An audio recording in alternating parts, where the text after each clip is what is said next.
Buena gente, largamos entonces con la clase 3. Wow.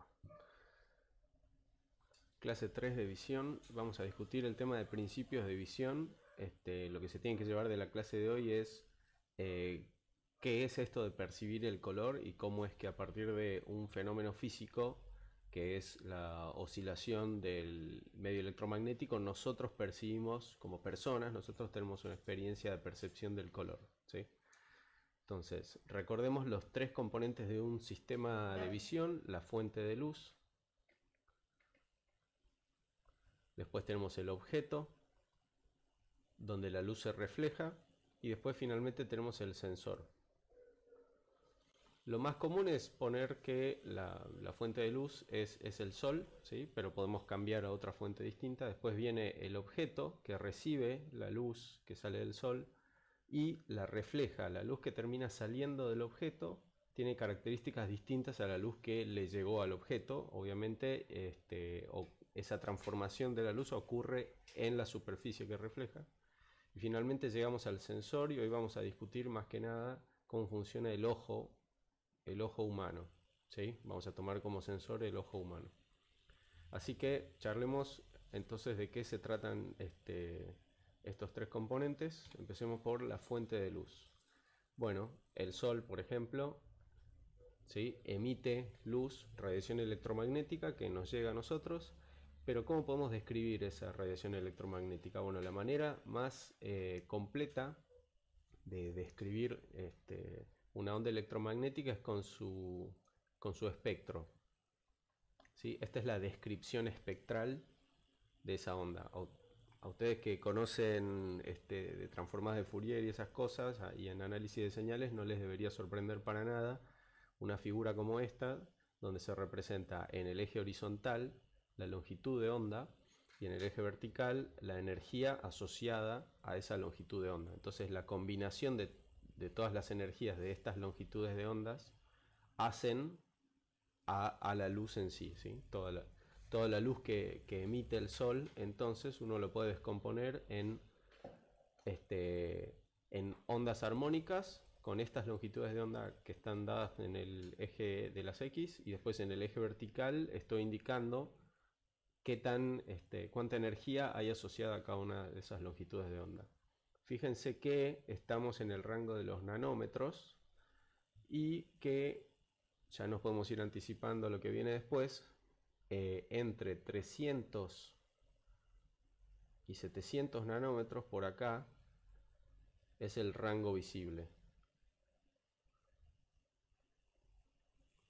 No sorprende, no sé, o casualidad, el pico donde el sol emite más energía, donde tiene más irradiancia, es prácticamente donde nosotros podemos ver luz. Qué casualidad.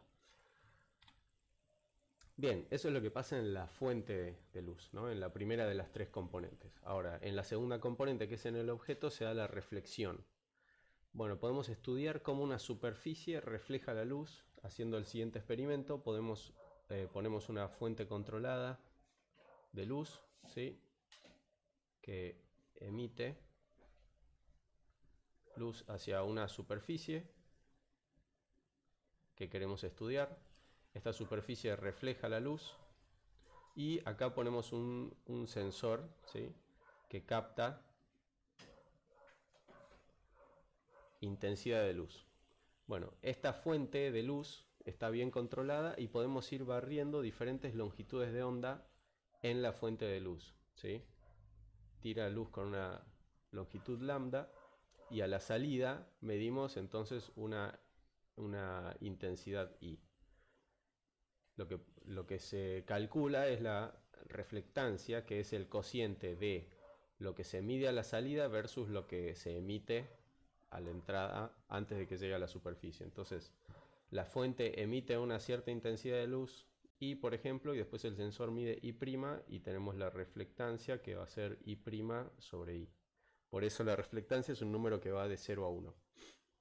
Y vemos cómo, para el caso de, esta es una curva experimental para un ladrillo, un ladrillo común.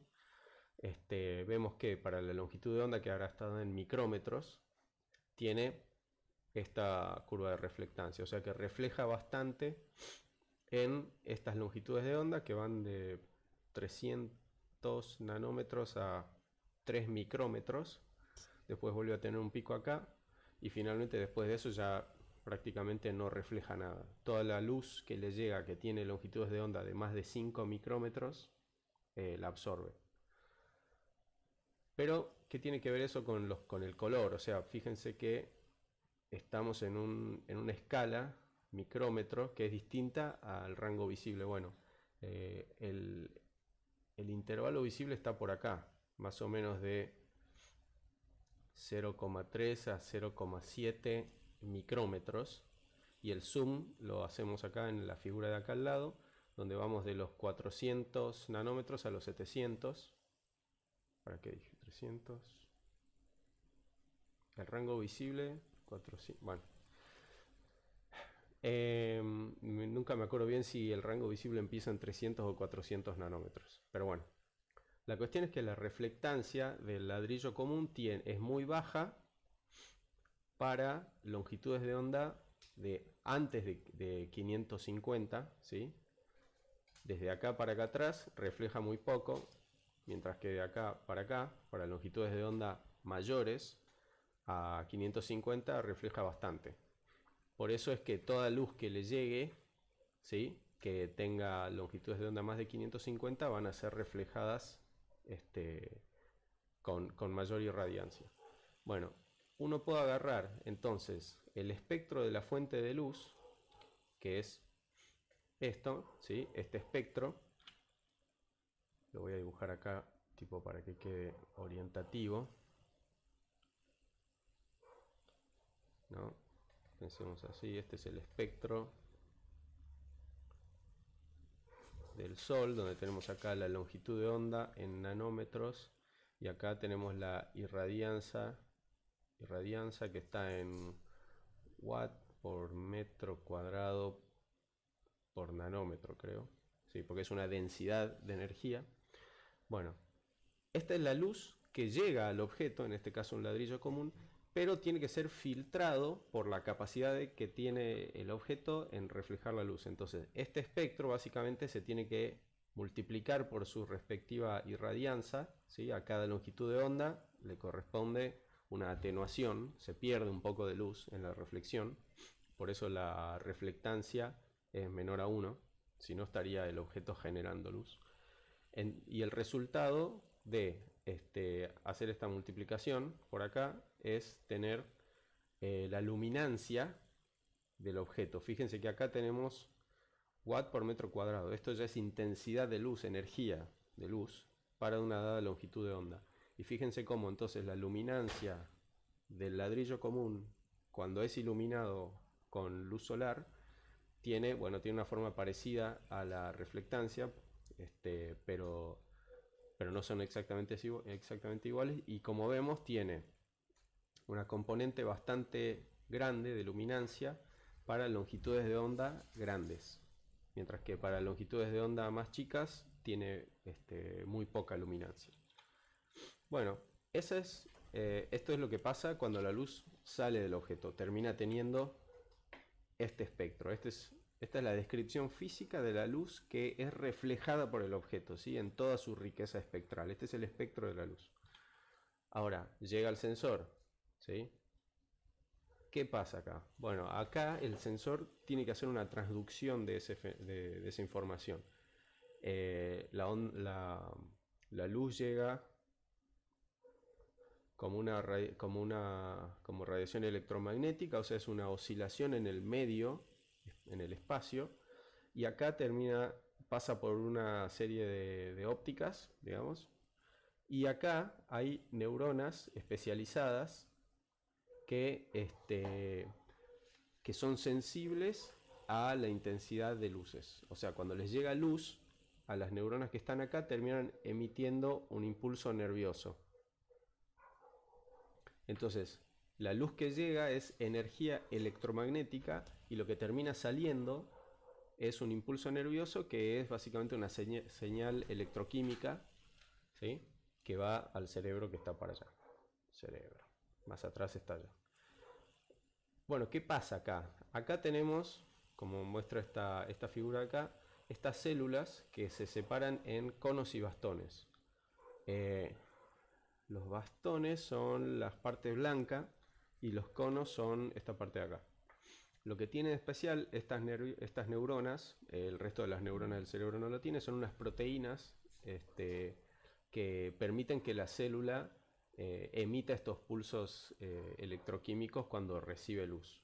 Eso es lo que la hace especial. Y estas proteínas entonces son las que determinan qué tipo de luz nos permite sensar. Digamos. Las características de esta proteína es la que hace que algunas luces podamos ver y otras no, digamos. Bueno, así como estudiamos la reflectancia de la superficie del objeto, podemos estudiar también la sensibilidad de este transductor orgánico y la tenemos graficada acá. Entonces, los conos, que son las células sensibles al color, se separan en tres, ¿sí? Cada clase de cono tiene una curva de sensibilidad. No nos confundamos por ahora con que las curvitas están graficadas cada una con un color, pero lo importante es que acá tenemos un tipo de cono. Cono 1 le voy a poner, este es cono 2 y este es cono 3. O sea, las neuronas que son sensibles a la luz las separamos en tres clases y medimos a ver qué tanto responde cada una a la luz que le llega. Entonces, hacemos que llegue a la célula luz de longitudes de ondas controladas y vamos barriendo todo el espectro ¿sí? De 400 a 700 y vamos midiendo qué tanto impulso electroquímico emite la célula para una dada longitud de onda, para 400, 500, 450, 500 nos fijamos cuánto se estimula esta neurona y vemos que tienen estas curvas de sensibilidad. ¿Sí? Fíjense que hay uno de los conos que es muy distinto a los otros dos son más parecidos, entre sí están más cerquita pero no son iguales, y la característica que hace que las curvas de sensibilidad de las neuronas estén en un lugar o estén en otro tiene que ver justamente con esas proteínas que yo dije que están adentro de la célula. Bueno, entonces una cosa que ya podemos ir viendo es que cuando llega al ojo luz de una cierta longitud de onda, en realidad nuestras tres neuronas sensibles al color, los tres tipos son excitados, ¿sí? Por ejemplo, cuando llega a longitud luz con 470 nanómetros de longitud de onda, en realidad las tres neuronas son excitadas de una u otra manera, ¿sí? Una de ellas emite un pulso electroquímico mucho más intenso que las otras dos, pero aún así los tres tipos de neuronas sensibles están excitados prácticamente con cualquier longitud de onda. Siempre lo genérico es pensar que se excitan las tres, solo que en distinta intensidad.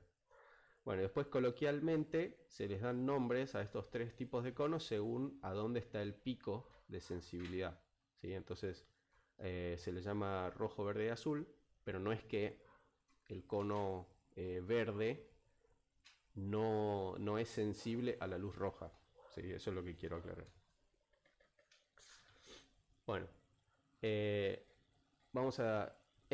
es lo que explica, digamos, cómo es que nosotros somos sensibles al color. Después de que las neuronas emiten este pulso electroquímico, todo va para el cerebro, que ya hace algo más complicado. Vamos a estudiar un poco teoría de color. Acá tenemos el espectro del arco iris, indicando las longitudes de ondas que de 400 a 700 es el rango visible. Tenemos que el azul está para el lado de las longitudes de onda chicas, el rojo para el lado de longitudes de onda grandes. Los colores espectrales son básicamente los colores del arco iris, o sea, vendrían a corresponder a un láser, si se quiere. Es una fuente de luz que tiene, en función de lambda, ¿sí? Que está entre 400 y 700, la intensidad es una delta. Es una delta.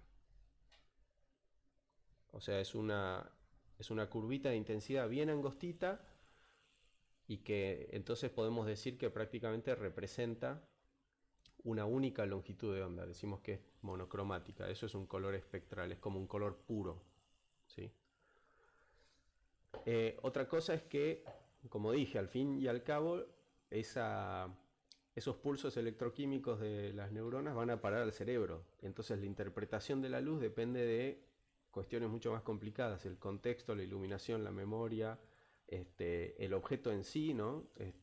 Y hasta incluso cuestiones emocionales nos hacen percibir la luz distinto. Porque al fin y al cabo, el color es una experiencia perceptual que termina pasando adentro del cerebro nuestro. Pero bueno, vamos a tratar de estudiar aún así, de manera cuantitativa, cómo es la percepción del color. Hagámonos la siguiente pregunta: ¿cómo puedo, de manera sistemática, reproducir la percepción del color? O sea, yo voy a intentar que a las personas, mostrándoles, estimular la percepción de color de las personas de manera controlada. Vamos a ver cómo podemos estudiar eso. Para eso se hace el experimento de correspondencia de colores, donde se pone a un objeto, a una persona, perdón, iba a decir un objeto, una persona, ¿sí?, que está mirando una luz de testeo, ¿sí? Tiene un panel que tiene en una zona lo que se llama una luz de testeo, que es donde nosotros vamos a proyectar una luz de cierto color, ¿sí? Y al lado de ese panel hay una zona donde la persona tiene que puede controlar qué luz se proyecta acá. ¿Cómo? Bueno, existen nosotros le damos unas primarias, unas luces primarias, ¿sí?, que son focos de colores, por ejemplo, ¿sí? Y la persona puede controlar estas perillas, que lo que hacen es bloquear más o menos luz de las primarias. Esa luz que fue bloqueada de las primarias, más o menos, se combina, se mezcla, porque para mezclar luz es muy simple, solo las tenés que proyectar sobre el mismo lugar y listo. Entonces acá se da lo que vendría a ser una mezcla de luces, y eso se proyecta en este panel de acá. El objetivo de la persona es hacer que las dos luces se vean iguales, o sea, que se correspondan. Cuando la persona va cambiando estas perillas y llega un momento donde ya le son indistinguibles las luces que están acá, o sea, la luz de testeo, que no la puede controlar, se la dimos nosotros, que es fija, y esta que sí puede controlar, que sale de mezclar las primarias, ¿sí? Cuando ve que son iguales, decimos que se da una correspondencia, ¿sí? Y acá ya podemos empezar a cuantificar cositas. Vamos a decir que la correspondencia entre dos luces es como si fuera un igual, decir que dos luces se corresponden es que son iguales. Y ojo que cuando digo se corresponden, estamos en realidad refiriéndonos a este proceso experimental de decirle a una persona: miralas y fíjate que sean iguales. Y después está el tema de la mezcla, que acá lo simbolizamos con un signo más, pero en realidad no es una suma matemática, no estamos sumando números, sino que estamos mezclando físicamente luces, que no son entidades abstractas, son cosas bien físicas, bien tangibles. Entonces, tenemos esas primarias y pasan por estas perillas, estas perillas que controlan cuánto de esa primaria se deja pasar o no. Bueno, todo este proceso, cuando se da la correspondencia, lo vamos a denotar como si fuera a hacer esta cuenta. Bueno, vamos acá. Esto es como decir que la luz de testeo T es igual a W1 por la primaria 1 más W2 por la primaria 2 más W3 por la primaria 3. Ojo que esta ecuación que está escrita acá en realidad no es una ecuación matemática, es como un abuso de notación para referirnos a todo este proceso físico, ¿no?, de de tener luces primarias, pasarlas por un filtro, combinarlas de manera física y que eso se proyecte sobre una pantalla y que después encima una persona esté diciendo, a ver, las miro, sí, las veo igual. Eso significa que hay una correspondencia. Bueno, las conclusiones de este experimento son que para poder representar todos los tipos de luz visible, se tiene que permitir la correspondencia sustractiva. Esto es una cosa medio raro, no quiero entrar en detalles, pero eso quiere decir que estos pesos de acá en algún momento se tienen que hacer negativos. Otra cosa, las primarias deben ser independientes. Eso quiere decir que una de las tres primarias no tiene que poder conseguirse con la combinación de las otras dos. Para los que se acuerdan la definición de espacios vectoriales, esto ya empieza a sonar a un espacio, ¿no? Como la base de un espacio donde los elementos de la base no, tienen que ser independientes, esas cosas. Tricromacia se refiere a que con tres primarias en general vamos a poder reproducir todos los colores visibles. Algo muy notable de este experimento es que si uno deja fijas las primarias y pone una cierta luz de testeo, la mayoría de la gente elige la misma combinación de primarias, o sea, le ponen los mismos pesos W1, W2 y W3, ¿sí? Los pesos. Esto es muy notable y realmente es bastante importante. Está bien, no todos dan igual, pero todos aproximadamente lo ponen igual. Al fin y al cabo, ya dijimos, la percepción del color es una experiencia perceptual, es algo que ocurre dentro del cerebro, que es algo mucho más complicado y que encima depende de la experiencia, de la memoria, de las emociones, pero por lo menos en una situación controlada de laboratorio se da que son repetibles estos pesos. Y que la correspondencia es aproximadamente lineal, que básicamente quiere decir que cumple las leyes de Grassmann. Las leyes de Grassmann son, de nuevo, siguen básicamente la definición de linealidad. Si tenemos dos luces de testeo distintas, a cada una le medimos los pesos con respecto a las primarias. Bueno, la mezcla de las dos luces de testeo es lo mismo que sumar los pesos y ponérselos a las primarias. Después, si dos luces se corresponden con los mismos pesos, entonces se corresponden entre sí. O sea, pongo dos luces de testeo y resulta que tienen W1 y W1, W2 y W2, W3, W3. Los tres pesos son iguales. Entonces eso quiere decir que las dos luces se corresponden entre sí. O sea que si se las pongo a una persona, a las dos luces una al lado de la otra, las va a ver y va a decir son la misma luz. Y que las correspondencias son lineales. O sea que si yo tengo una luz de testeo que se descompone así, y agarro esa luz y la aumento en intensidad en un cierto factor, entonces ese factor aumenta correspondientemente a los pesos. ¿Sí? Bien, representaciones de color. Estandarizando las luces primarias, se describe un color como los tres pesos en los que se logra la correspondencia. Entonces es cuestión de definir un estándar de luz primaria, ¿sí? Y con eso entonces ya podemos establecer un código común que nos puede servir en todo el mundo para hablar del color, ¿no? Cuando vos querés comprar pintura a, no sé, a Europa y le querés decir, che, ¿de qué color querés que sea la pintura? Bueno, le podés decir por teléfono, el color tiene que tener el código tanto, tanto y tanto. ¿Sí? Es una cuestión de estandarizar la descripción del color. Se pueden medir funciones de correspondencia de color, registrando los pesos tal que haya correspondencia con una fuente de luz de una sola longitud de onda. A ver, ¿qué está pasando acá? Estamos haciendo lo siguiente. Primero, definimos las primarias. P1, P2, P3. Cuando digo las definimos, quiere decir que establecimos que las primarias son, por ejemplo, un láser de tal longitud de onda. ¿Sí? O sea, físicamente decimos qué características tiene el hardware que hace a las primarias. Ahora, dadas estas primarias, vamos a poner algo que sería como el experimento de recién, ¿sí? O sea, ponemos a una persona a mirar una luz de testeo,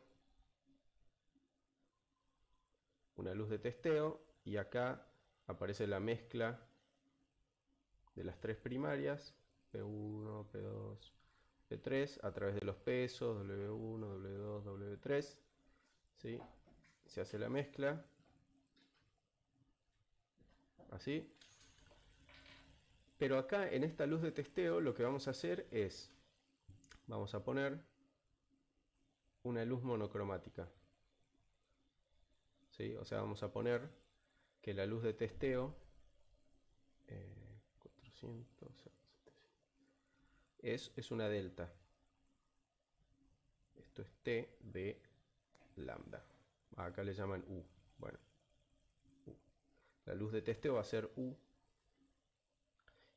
Y va a ser una delta en una cierta longitud de onda. Entonces, lo que yo puedo hacer es ir moviendo esta delta, la voy corriendo de lugar, y en cada lugar nuevo que pongo esa luz de testeo, me fijo a ver la persona en qué posiciones puso estas perillas. ¿Sí? Estas tres perillas las tuvo que haber puesto en ciertos valores, y voy registrando estos tres valores a medida que voy moviendo lambda. Entonces me armo esta figura de acá, ¿sí? Donde tengo definidas las primarias, ¿sí? Acá está la primaria 1, acá está la primaria 2 y acá está la primaria 3, que son láseres de estas longitudes de onda, 645 nanómetros, 526 nanómetros, 444 nanómetros, ¿sí? Que es como para decir, tengo un estándar de unas primarias que pueden ser repetidas en otro laboratorio en otro lugar del mundo. Bueno, y con eso van corriendo la longitud de onda de la luz de testeo y se van registrando los que vendrían a ser los pesos W1, W2 y W3, ¿no? Esta sería, entre paréntesis lo pongo como si fuera W1, después viene green G, W2 y W3. Entonces esta curva representa a dónde el sujeto fue moviendo las perillas a medida que se movía la luz de testeo, esa delta que se iba barriendo. Bien. Fíjense cómo los pesos, la perilla de la que vendría a ser la primaria que llamamos roja coloquialmente, ¿sí? En algún momento se hace negativa. Ahí aparece lo de la correspondencia sustractiva.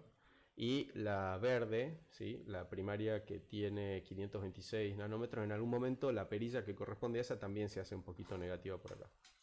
¿Sí? Acá aparece la cuestión de la correspondencia sustractiva. Bueno, ¿de qué nos sirve esto? O sea, habiendo especificado las funciones de correspondencia, estos son las funciones de correspondencia, es algo bastante importante.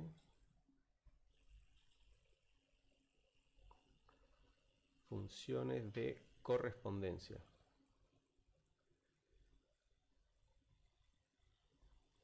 Estas tres son las funciones de correspondencia que están dadas por estas tres primarias. Luces primarias. Ahora, ¿para qué me sirve esto? Porque para esas funciones de correspondencia son, como dije, para una luz monocromática, son para una delta. Entonces, yo quiero ahora pensar qué pasa con el ladrillo que veíamos hace un rato, que su espectro no es una delta, ¿sí? Entonces, ahora cuando tenga de nuevo el ladrillo, que tiene un espectro que va de 400 a 700 y tiene más o menos una forma así, que no es una delta, ¿sí? ¿Cómo describimos el color del ladrillo? Porque yo hice todo este experimento para deltas, ¿sí? Para una función de testeo tipo delta, un espectro bien finito. Bueno, resulta que gracias a que las leyes de Grassmann se cumplen aproximadamente, entonces yo puedo, entre comillas, descomponer el espectro de un color, ¿sí? Un color cualquiera, ahora que no es un color puro, descomponer un color cualquiera en una integral de deltas, de espectros tipo delta. O sea, básicamente a este espectro que representa el color del ladrillo común, ¿sí? Uno lo puede descomponer en muchas deltas. Los tiene que ir sumando todas, es un integral, ¿no? A cada una de estas deltas le tiene que poner un peso distinto, que justamente tiene que ver con la altura de esta curva. Algo muy simple. A nadie debería confundir este concepto. Y eso se corresponde con hacer la integral sobre las funciones de correspondencia de las tres primarias. Acá puse la primaria, por ejemplo, la R, la primaria... Perdón, a ver. Acá puse, por ejemplo, si ponemos acá la primaria de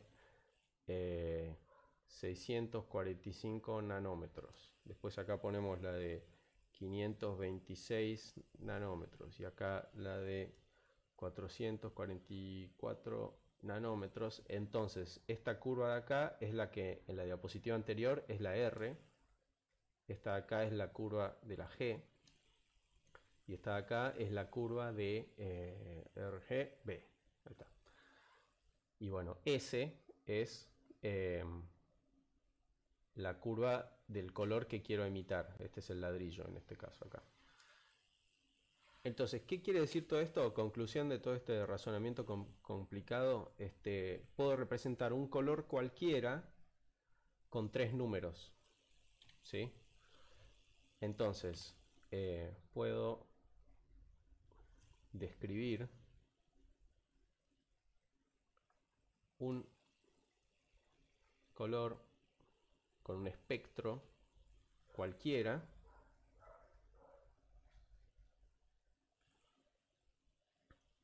con tres números.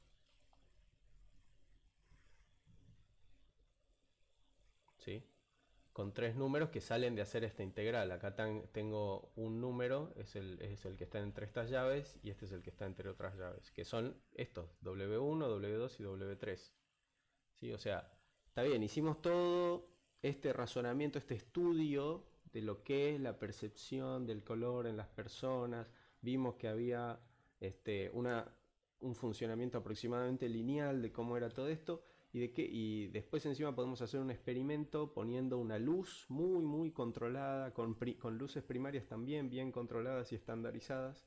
Pero yo después quiero poder describir un color cualquiera, un color que aparece en la naturaleza, no uno que me di en el laboratorio. Un color cualquiera. Y bueno, resulta que gracias a esas pruebas que hice en el laboratorio de las leyes de Grassmann y todo este razonamiento de las integrales, aún así, cualquier color que ocurre en la naturaleza lo puedo describir con los tres números W1, W2 y W3 que salen de hacer estas cuentas. En realidad después en la práctica no es que nos ponemos a hacer la integral cada vez, sino que simplemente los medimos. Pero todo esto es para que sepan que la teoría del color, ¿no? La representación del color tiene una base más de tipo álgebra lineal, ¿sí? Entonces eso hace que después el procesamiento del color tenga ciertas bondades. Bueno, los sistemas de color lineales, es una de las bondades, se pueden obtener especificando las luces primarias, como hicimos hace un rato. Dijimos como luz primaria que hay como luces primarias que, bueno, son esas tres luces monocromáticas de longitudes de onda 645, 526, 444, y a partir de las primarias quedan dadas en consecuencia las funciones de correspondencia. Ahora también uno puede hacer al revés, es decir, voy a especificar primero las funciones de correspondencia que yo quiera y eso va a hacer que queden implicadas cuáles tienen que ser las primarias que cumplen eso, ¿está bien? Un hecho experimental es que si las primarias, o sea, si las luces que voy a mezclar son reales, o sea, físicamente las puedo construir, entonces las funciones de correspondencia en algún lugar se hacen negativas, ¿sí? Que es lo que vimos hace un ratito. O sea que se requiere hacer correspondencia sustractiva en algunas de esas luces primarias en algún lugar. Bueno, el espacio de color RGB. Quedémonos de nuevo con las funciones de correspondencia RGB que vimos recién. Vamos por abajo. Bueno, algo que ya intuitivamente queremos sacarle a la descripción del color es algo que sabemos que no nos importa tanto a la hora de hablar del color, que es el brillo. El brillo general, qué tan intenso se ve un color. Nosotros vamos, en general, nos resulta bastante razonable decir que dos verdes son, entre comillas, el mismo verde, por más que uno le haya sumado una luz blanca, esté más brillante que otro. Entonces, para hacer eso, vamos a tomar las tres coordenadas R, G y B, ¿sí? Que representan los pesos estos que estoy diciendo acá, ¿sí? W1, W2 y W3, perdón el abuso de notaciones que entre que voy de un libro a otro. W1, W2 y W3 me sirven para describir un color cualquiera, pero no es loco ya empezar a llamarle a estos R, G y B, que vendrían a ser evaluar estas funciones de correspondencia en algún lugar, ¿sí? Bueno, entonces tomamos las mayúsculas RGB y las normalizamos obteniendo las minúsculas R minúscula, G minúscula y B minúscula. Como están normalizadas, sabemos que ahora R minúscula más G más B minúscula es igual a 1, entonces hay una de ellas que es irrelevante. Miremos lo que pasa con estas dos, R y G. Entonces voy a armar este espacio 2D de R en el eje X y G en el eje Y, y voy a ir graficando a dónde caen las coordenadas de los colores puros. Esta curva de acá representa las coordenadas R minúscula y G minúscula de los colores del arco iris, ¿sí? Los colores espectrales. Y empezamos por acá, 400, acá está el azul. Azul, sí. Longitud de onda más chica es azul, sí, está bien. Bueno, entonces el azul cae por acá y a medida que yo al azul lo voy corriendo hacia los siguientes colores del arco iris, empiezo a moverse, ¿sí? Vemos cómo se forma esta curva en forma de uña, ¿sí? Y termina acá en el rojo, en este punto acá. Y por el camino pasó por el amarillo, el verde, todo eso, todos los demás. Es notable que R en algún lugar se haga negativo, ¿no? Fíjense que acá está la línea que separa. A la derecha tengo R minúscula positivo y acá tengo los R's negativos. Bueno, esta parte de acá son colores son colores espectrales que requieren correspondencia sustractiva, ¿sí? Mientras que para esta función de acá prácticamente estamos siempre por arriba del 0, entonces como que no hay problema. Más que nada el problema es estar acá, en esta R de acá. Bien, ahora consideremos el caso de nuestro monitor, una fuente de luz que usamos muy seguido, nuestro monitor LCD, que tiene píxeles que emiten luz, ¿sí? No son como los píxeles de la cámara, que son sensores de luz que convierten la luz en electricidad. Ahora, los píxeles de un monitor o una pantalla, al revés, reciben la electricidad y la convierten en luz. Entonces, píxeles que emiten luz, y están compuestos por tres partes. Tienen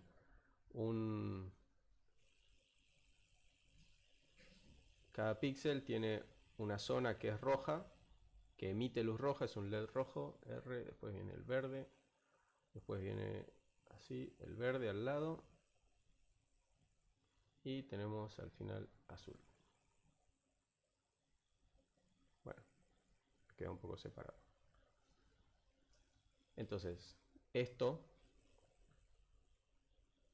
es un píxel en una pantalla. Son LEDs que emiten luz, ¿sí? Entonces tenemos las tres fuentes de luz, la R, la G y la B, que vendrían a ser como las tres primarias, ¿no?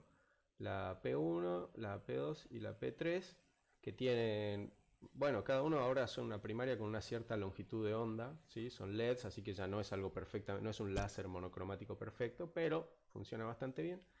Y la luz que se emite de acá es la suma de estas tres, ¿no? O sea, tenemos que el rojo emite una cierta luz, después el verde emite su luz y el azul también su luz, y después al ojo del observador llega la mezcla de esto, ¿sí? Esto llega al ojo.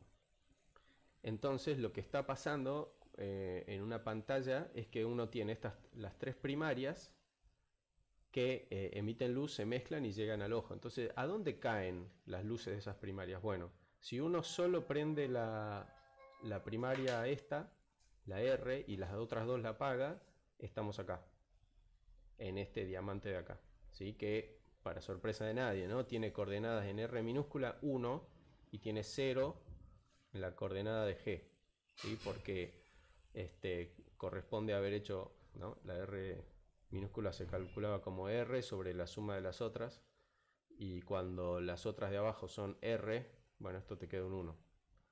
Bueno, interpretación muy simple.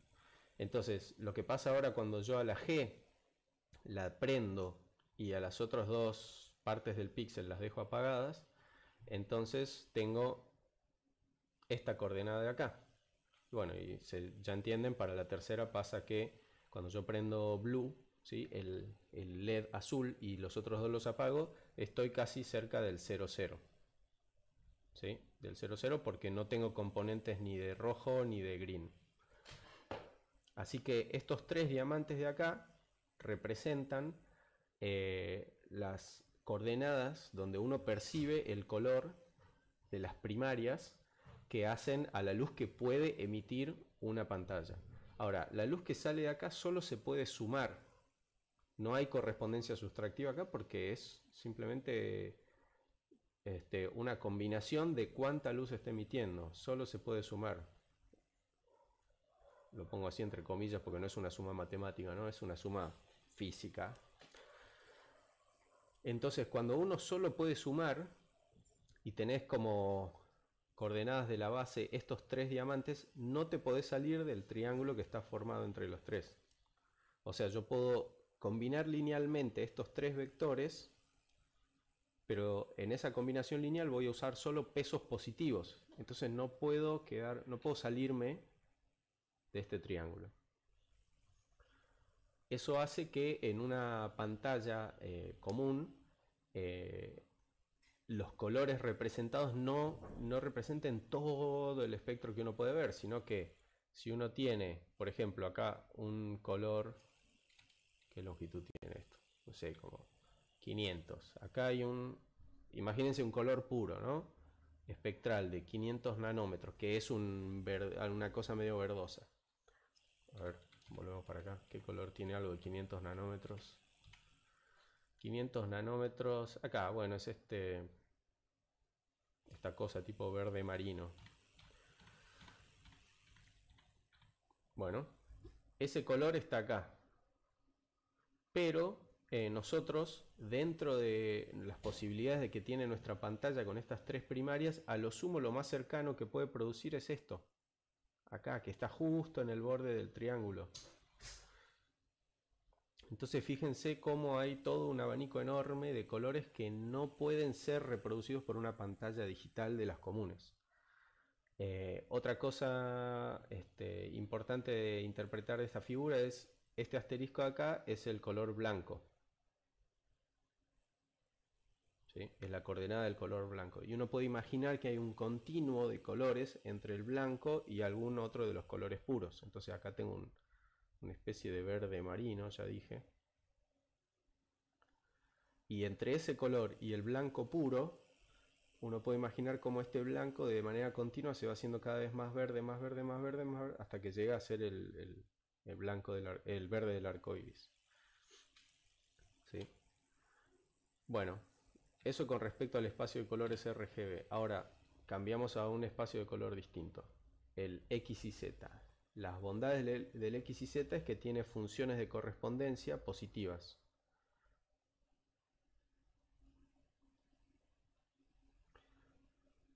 ¿Sí? Ahora estoy definiendo un espacio de color no por sus primarias, sino le defino por sus funciones de correspondencia, y elijo unas funciones de correspondencia un poco más fáciles de trabajar, que no sean negativas. Pero lo que tiene de malo es que ahora las primarias son imaginarias. O sea, no son luces primarias que yo puedo construir físicamente como un láser, por ejemplo. En algún momento debería construir para que se pudiera, debería poder hacer un láser que emita luz negativa, que es algo que no tiene sentido. Así que es un espacio de color un poco particular en el sentido que no puedo construir físicamente sus primarias, pero sus funciones de correspondencia son positivas y eso es deseable para algunas cosas.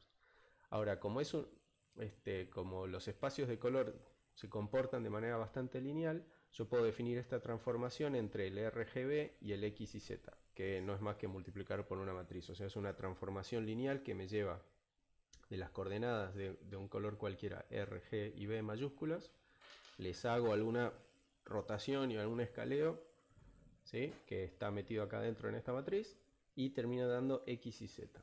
Acá vemos las curvas de correspondencia que vemos que son siempre positivas. Z es esta, después Y parece que es esta, y la X es como si compensara el hecho de que la roja a veces pasa para abajo. La roja antes es como que pasaba para abajo y después se iba para arriba. Bueno, acá la X es como si compensara eso y tiene estas dos montañitas así. ¿Qué es eso?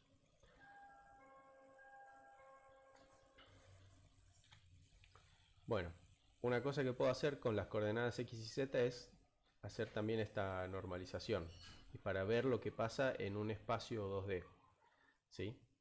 Porque de nuevo es como que hay una parte de todo este espacio de color que representa la intensidad y que no me interesa para describir el color en sí. Y en el espacio tridimensional X y Z, en el espacio 3D todos los colores posibles están dentro de un cono, ¿sí?, que está siempre en el octante positivo, y acá adentro tienen que estar todos los colores que uno puede ver físicamente. Una manera de describir lo que pasa acá es cortarlo con un plano, ¿sí?, como se ve acá. Entonces hacemos este corte y miramos lo que pasa habiendo normalizado. Es el mismo razonamiento que hicimos recién para armar la cuña, ¿sí? Es lo mismo. Y obtenemos... no la tengo. Acá la tengo. La puse donde no la tenía que poner. Bueno, obtenemos básicamente la misma figura, ¿sí? Acá en el medio tengo el blanco, tengo el rojo en una punta y después vienen todos los colores del arco iris a medida que doy la vuelta así, hasta el azul acá. Y bueno, y acá está el blanco. De nuevo, esto es una representación en el RGB normalizado, R minúscula, G minúscula, y vemos cómo la cuña se va para el lado de los negativos, en la R para la izquierda. Ahora, el espacio X y Z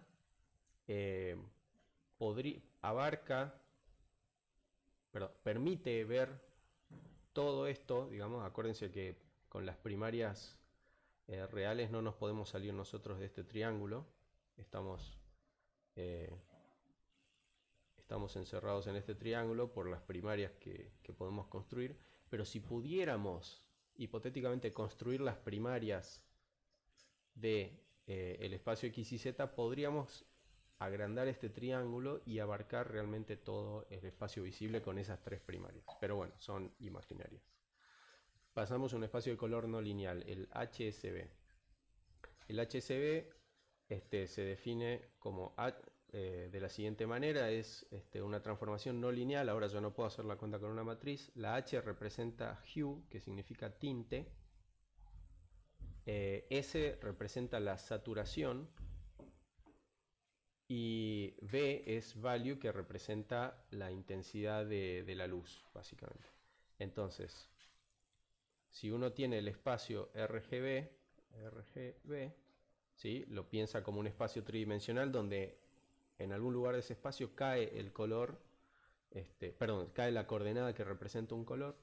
Bueno, uno puede a partir de este espacio sacar el hue, la saturación y el color haciendo una rotación y metiendo el cono este cubo, ¿sí?, como que lo ponemos paradito para arriba, y esta es una sección del cubo, así. Fíjense que sería esta. A ver, no, estas cosas no están en el plano. Bueno, no importa. La cuestión es que uno pone en el eje vertical, ¿sí?, los colores que van del negro al blanco. O sea, todos los grises están en el eje vertical. Y después, a medida que yo me alejo de este eje hacia alguno de los bordes, el color se va saturando, ¿sí? Y la saturación es literalmente la distancia que hay entre las coordenadas del eje del medio y el color que me interesa, es esa distancia. Y después hue, o sea, el tinte es literalmente el ángulo que hay de rotación para acá. Y a medida que el ángulo va aumentando, vamos pasando por distintos colores. Rojo, acá está el verde, y bueno, acá está el azul, y después vuelve al rojo. Se interpreta mejor en esta figura de acá. Hue es literalmente, entonces, el tinte es el ángulo entre, tomando como base, digamos, de referencia de ángulo, el vector que une el blanco con el rojo. Este vector de acá vendría a ser como mi ángulo cero. Y si yo quiero describir este color de acá, entonces tengo que medir el ángulo entre este vector, ¿sí?, y mi vector de referencia, y eso me da el tinte. Ahora, la saturación la obtengo literalmente como la distancia de eso. Y bueno, y el value no se puede ver en esta figura porque el value es perpendicular a este plano. ¿Sí? Por eso se lo representa acá como esta flecha que va para arriba. Otro espacio de color importante que hay que tener en cuenta, no lineal, es el lab, que lo que tiene de notable es que representa de manera más uniforme las diferencias de color. O sea, cuando uno quiere ver qué tan distintos son los colores en un espacio lineal de color, ¿qué hace? Y restar los vectores. Es lo más simple que uno puede pensar, pero resulta que los vectores resultantes de esa resta tienen magnitudes que no se corresponden con la diferencia perceptual que uno tiene de los colores. Entonces, la manera de corregir un poco eso es meter todas estas no linealidades de acá, estas raíces cúbicas, que hacen que aproximadamente ahora en este espacio lab, ¿sí?, las diferencias de color se correspondan mejor con lo que uno percibe realmente de diferencias de color. Entonces es un espacio de color que vale la pena tener en cuenta en algunos casos. Vamos a ver algunos ejemplos. Acá tenemos una imagen, una foto en color, y podemos descomponer esta foto, ¿sí?, la luz de todos los píxeles la podemos representar en sus componentes RG y B. Creo que el más fácil de mirar acá es el blue, porque fíjense los pétalos, ¿no?, de la flor, que son violetas. Fíjense como el violeta tiene una componente muy grande de azul. Por eso es que acá, que estoy representando solo la componente RG y B, lo muestro como escala de grises, y vemos como donde el blue tiene intensidad grande lo pongo como un blanco, ¿sí?, mientras que donde el blue tiene intensidad baja lo pongo como negro. Acuérdense que cuando hablamos de escalares, ¿sí?, el 0 representa el negro, y de ahí tengo el 255 como el blanco. Ahí, bueno, depende de la convención, uno también puede tomar el negro como 0 y el blanco como 1.0. En este caso lo trabajamos como un float. Pero esto, bueno, el caso de arriba es cuando tenemos el uint8, que es el estándar por default siempre. Bueno, entonces decía, tenemos que los pétalos de la flor son azules y tienen intensidad de azul muy grande, son violetas y tienen intensidad de azul muy grande, mientras que el fondo está bien oscuro. Eso se ve claramente. En los otros dos no es tan concluyente, me parece. Por ejemplo, el canal verde es bien brillante en el pasto verde, pero después también en los pétalos de la flor tiene más o menos la misma intensidad de gris. Me parece que es porque los pétalos están simplemente más brillantes en general. Tienen más brillo en general. Entonces está un poco mezclada la cosa. pasamos al espacio de color lab. La L representa la luminancia, ¿sí? Entonces es prácticamente como haber convertido la imagen original a escala de grises, porque lo que hace es codificar qué tan brillante es el píxel y punto. No, parece literalmente pasarlo a escala de grises. Ah, espera un momento, vamos a ver la cuenta. No, no dije nada. Bueno, A y B tienen una interpretación también con respecto a qué colores codifican mejor para A y qué colores se codifican más en B, pero en este caso no me voy a detener mucho en eso. HSB, Hue es el tinte. Acá la estamos mostrando en una imagen de falso color, ¿no? Acuérdense que el canal H, el canal de tinte, es un escalar, es el ángulo ese que dijimos. Pero acá estamos haciendo medio trampita porque ese tinte representa de alguna manera, apunta para un color puro, un color espectral. Entonces acá estamos inventando una imagen con color en vez de representarlo en grises, como para que se vea cuál es el color espectral puro que se correspondería con el valor de tinte del píxel. Entonces vemos como el fondo es todo bien verde y los pétalos son un violeta, el violeta puro está puesto acá, después hay azules y otros. Bueno, saturación y value es básicamente la imagen en escala de grises.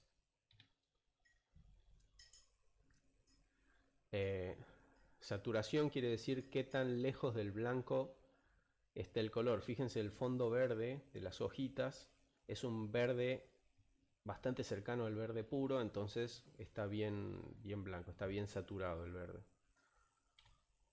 Bueno, eso es todo, y si quieren chusmear un poco más, si les interesa el tema, ¿se acuerdan que se viralizó en internet hace un tiempo el tema del vestido, si era dorado o azul, qué sé yo? Bueno, pueden chusmear la página de Wikipedia que explica todo.